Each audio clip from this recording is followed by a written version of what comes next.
Good afternoon mga kamaster. Time check tayo. 2 o'clock in the afternoon here in Saudi Arabia. So, magpapalit tayo. Nag-install tayo ng X-house. Kasi nasira yung ating X-house dito. Ito yung pinalitan natin. Nasunog yung X-house natin. So, nag-i-install ako mga kamaster. So, install muna natin.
So, ito na mga kamaster.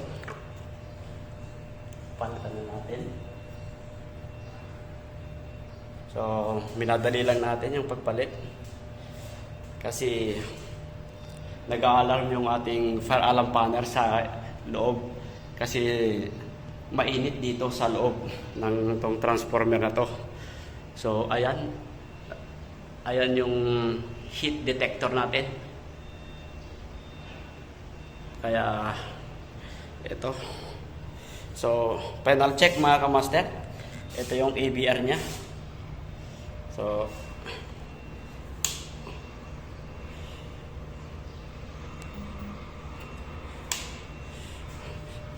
di pala naka-switch. Ayan. Ayun.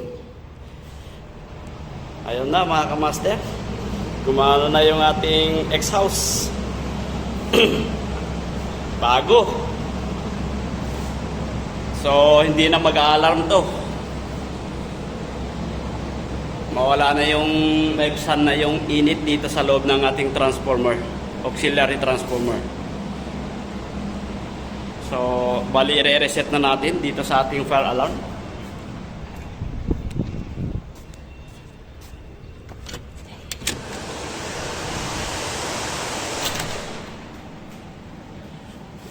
So, eto na. Wala nang madedetect to na init. Kasi yung alarm niya nasa zone 2. So, yun yung pinuntahan natin. Nagpalit tayo ng X-house. So, i-reset na natin. Ganun lang. Hintayin lang.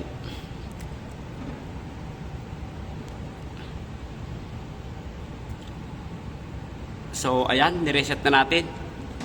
Sana wala nang alarm to. Perwisyo. Istorbo sa ating pagtulog, mga kamaster. So, ang dahilan pala, mga kamaster, yun, yung pinalitan natin dun sa X-house. Nasira yung X-house dun. Yung init ng transformer ay nadedetect yung ating heat detector sa taas. So, kaya lagi nag-a-alarm to. So, yun lang, mga kamaster.